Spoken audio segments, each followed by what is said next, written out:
Bonjour mesdames, bonjour messieurs, c'est un honneur et un plaisir pour moi de vous présenter aujourd'hui les vœux de l'EPA Sénart. Certes, nous aurions préféré une manifestation conviviale, festive, pour rencontrer nos partenaires, les collectivités, l'État, les entreprises, nos prestataires, célébrer ensemble les réussites de cette année 2021 et puis dresser les perspectives de l'année à venir. La situation sanitaire en a décidé autrement.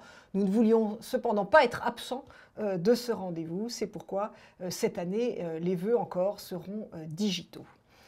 Cette année donc 2021, elle a été très marquée par la crise sanitaire, probablement essentiellement d'ailleurs dans notre fonctionnement quotidien, même si celui-ci est devenu de plus en plus agile. Et je souhaite à cette occasion remercier nos collaborateurs pour leur investissement, surtout leur capacité d'adaptation, leur engagement, et remercier aussi tous nos partenaires qui eux aussi se sont adaptés du mieux possible pour que la vie continue, pour que nous puissions exercer nos missions au service de ce territoire. Et donc c'est important aujourd'hui d'adresser ces remerciements.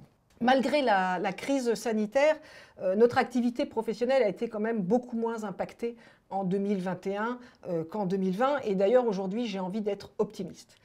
Optimiste parce que nous constatons une certaine confiance des investisseurs, des entreprises, une envie de faire des promoteurs et puis un moindre attentisme des porteurs de projets. En 2021, beaucoup de nouvelles implantations d'entreprises se sont concrétisées. On a signé le double de promesses par rapport à 2020, plus encore qu'en 2019, et qui représentent pas loin de 800 emplois sur l'année 2021. C'est donc une certaine confiance qui est renouvelée par rapport au territoire de Sénart, qui est une destination d'implantation des entreprises, une destination de développement, et cette situation est effectivement encouragée par des taux d'intérêt particulièrement bas. Nous constatons des signes positifs aussi de confiance, même pour le marché des bureaux, ce qui était quand même une gageure après le confinement pour un territoire de grande couronne. Dans le domaine résidentiel, alors l'engouement pour le territoire de Sénart devient considérable, où les gens plébiscitent à la fois la qualité de vie et l'espace. Les élus, en revanche, sont plus prudents, donc à nous de leur donner confiance avec les promoteurs, de leur donner envie pour engager de nouveaux projets au service d'une demande qui est toujours croissante. Et ainsi, c'est quand même plus de 600 logements qui ont été livrés sur la seule année 2021 sur les communes de Tigerie, Saint-Pierre-du-Perret et Moissy-Cramayel.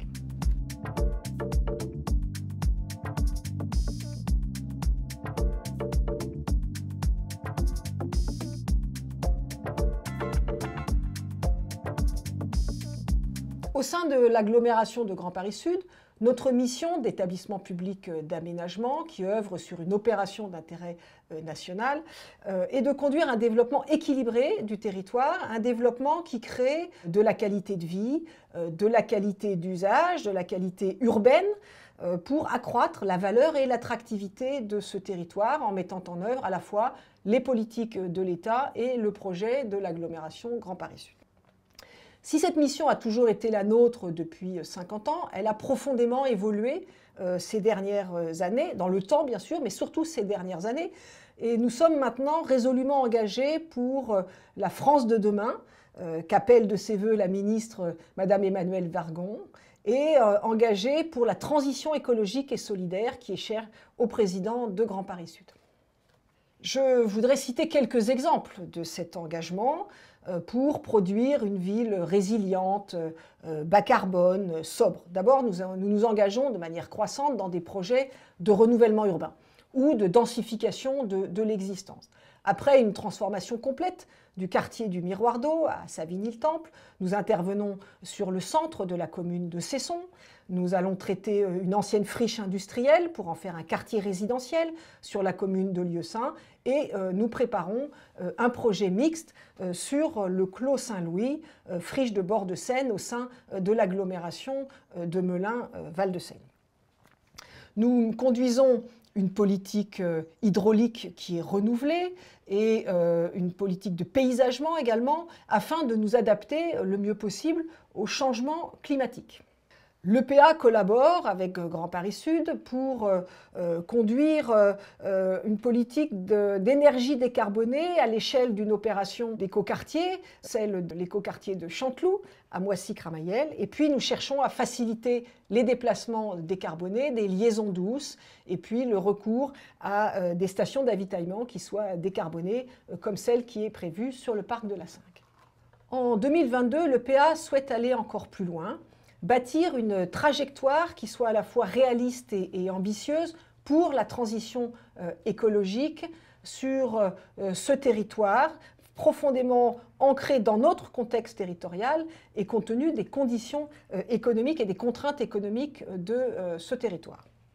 Pour cela, nous nous appuyons sur des AMO qui ont à la fois des compétences de transition écologique, des compétences énergétiques et puis des compétences en économie de la construction. Nous entendons être pleinement au rendez-vous de la RE 2020 qui n'impacte pas simplement les promoteurs. Cela va profondément changer nos modes de production de la ville. Cela va considérablement impacter les consultations que nous pouvons lancer parce que toute cette chaîne devra s'adapter à ces nouvelles exigences. Et dès à présent, nous venons tout début 2022 de candidater à l'AMI énergie bas carbone qui est portée simultanément par l'ADEME, Efficacity et le CSTB, et nous avons candidaté pour cet écoquartier de l'Arboretum de Chanteloup.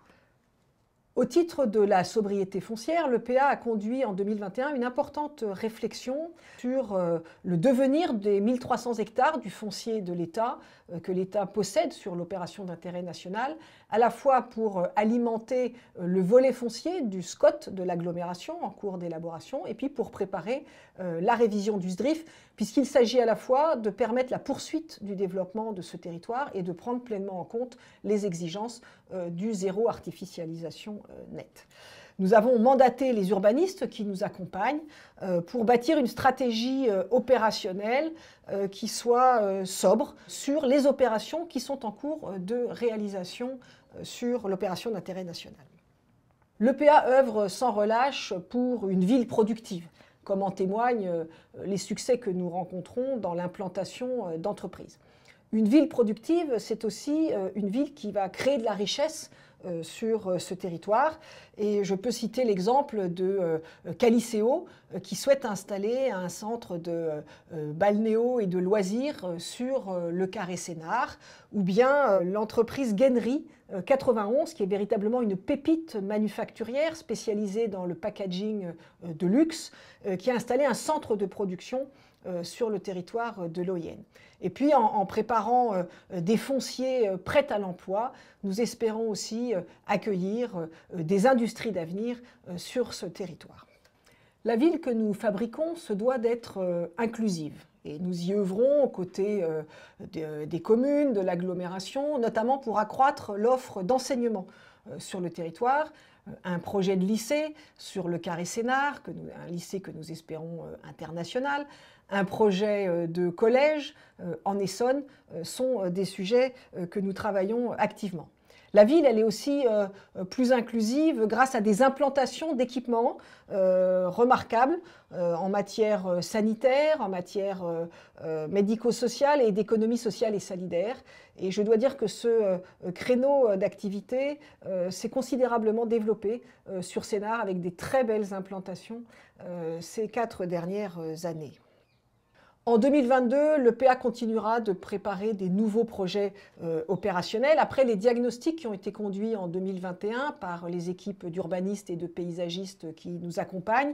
Après un temps d'appropriation par les élus, 2022 sera l'année de production des plans guides à la fois au sein de l'OIN et également en dehors, comme je l'ai déjà évoqué sur le secteur du Clos Saint-Louis à Damary-lès-Lys. Projet qui a fait l'objet de candidatures à la fois au fonds Friches de l'État en 2021 et à l'AMI de la région, et qui a été retenu dans les deux cas. Nous souhaitons également produire de nouvelles offres pour accueillir des entreprises sur le territoire en 2022. L'EPA va œuvrer à la préparation de projets partenariaux d'aménagement, notamment sur le secteur de Villaroche, autour de l'aérodrome, afin d'être en capacité d'accueillir un projet industriel majeur pour la région Île-de-France. Au-delà, en 2022, l'EPA participera activement aux côtés de l'État et des élus à une réflexion stratégique et prospective sur l'avenir de l'OIN.